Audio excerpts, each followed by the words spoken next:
is going to tell us a story about TAAG is Tom. It's not about TAAG. No. Right, there you are. You see, that's a good reason for me not to say anything. About stars. So at the back, can you hear what I'm saying? Yeah. That's good. Stories shouldn't be told with a mic. I haven't practiced with a mic. So last night was Earth Hour, and around the world in various time zones, 8:30 p.m, lots of people turned off the lights. And there are lots of events around the world. It's kind of climate change awareness thing. So the transition group, the Teen History Transition, said, "Would you mind telling us a story?" So I said, okay. So I dug around for one about stars. I looked at lots of traditional tales, but they're kind of, a lot of them a bit weird and a bit inaccessible. But then I found this in a Storytellers archive, and it's about, it's by Billie Noakes, and it was written a few years ago. But it's about stars, and I thought it was quite nice. So long, long ago, many years, more than can be counted, in the beginning, when the Creator made the earth, all was dark and silent, and the earth withheld her beauty and her bounty. And so the Creator made the sun, and the sun's rays of light and warmth brought forth the beauty of the earth. The Creator gazed upon tall dark mountains, the deep blue oceans, the green jungles, the golden plains, and he was happy. But as we know, happiness is not complete until it is shared. And he didn't have anyone to share it with. And so the Creator made the people, and he placed them down upon the earth to live in as their home. And soon enough, the people celebrated the wonders of the earth just as the Creator did. And all were happy. For a while. Because people are people, after all.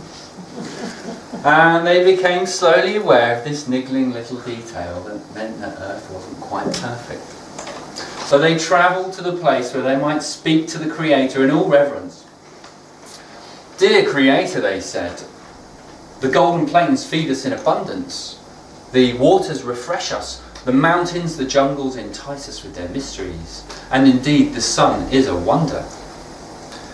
But when we go to rest, the sunlight is so bright it tickles our eyelids open. Is there anything you can do?" Well, the Creator thought long and hard, and eventually he said, yes. And so he set the earth to spin, so that for every minute that passed, the new part would enter the light and another would enter the darkness. The people rejoiced. They were very happy. For a while. Because people are people after all. After a while, this niggling little detail popped up. "Dear Creator," they said, "we work and we play in the daytime and we rest so peacefully at night. But sometimes we have so much to do, we work into the night, and when we do, it's pitch black. We might fall into a pit or walk into a tree. Is there anything you can do?" Well, the Creator thought long and hard. Eventually he said, yes. He set the moon up in the sky to gently reflect the light of the sun upon the night side of the earth. The people rejoiced. The light was perfect, not so bright as to tickle your eyelids open, but not so dim so that you might not see what you were doing. And all were happy. For a while. Because people are people after all. They became slowly aware of this frustrating little fact that kept the earth from being absolutely perfect. "Dear Creator," they said, "we really like what you did with the moon. But there are some nights on which it doesn't shine and we're left in complete darkness again. Is there anything you can do about that?" The Creator thought long and hard, and eventually said, "No,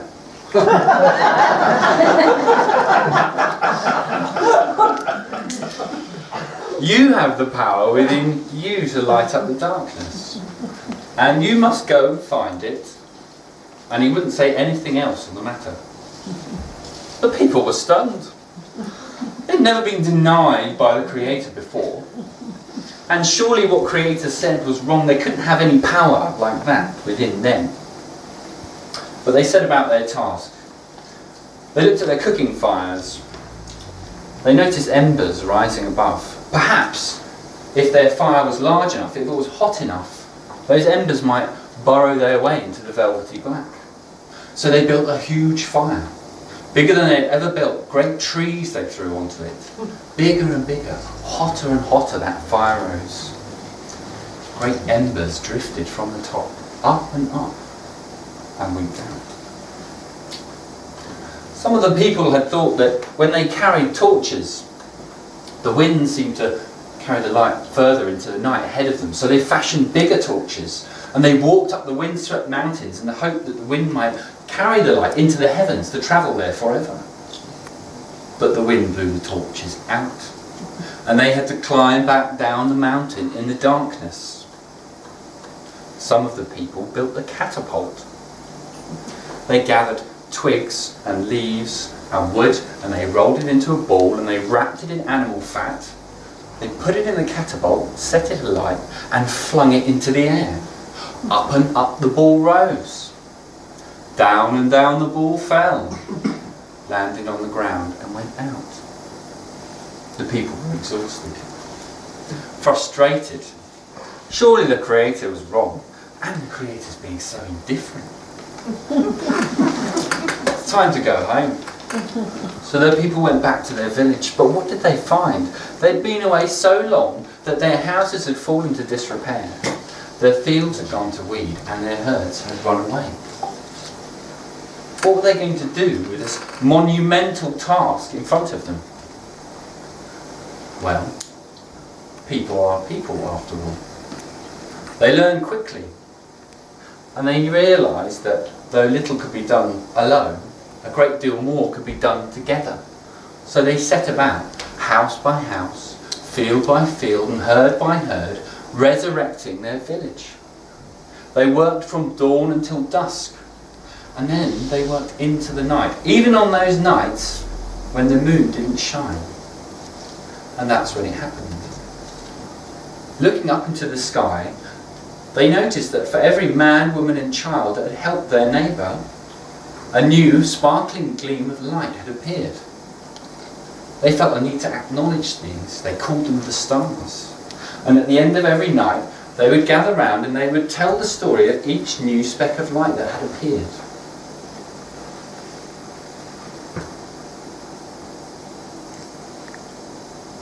So I've lost my train of thought. It's terrible. Okay. They would gather round and tell the story of each new speck of light that had appeared. Those stories moved from village to village, until eventually they all realised that the Creator's promise had been fulfilled. They had found a way to light the darkness. But that power continues till today, each having the power to light the darkness of another and multiply the brightness of those around it. So my friends, if you ever wonder whether our little acts of kindness matter, simply look up into the night sky and count the stars and remember the promise. We each have the power to light the darkness, and we each have the spark of the Creator within.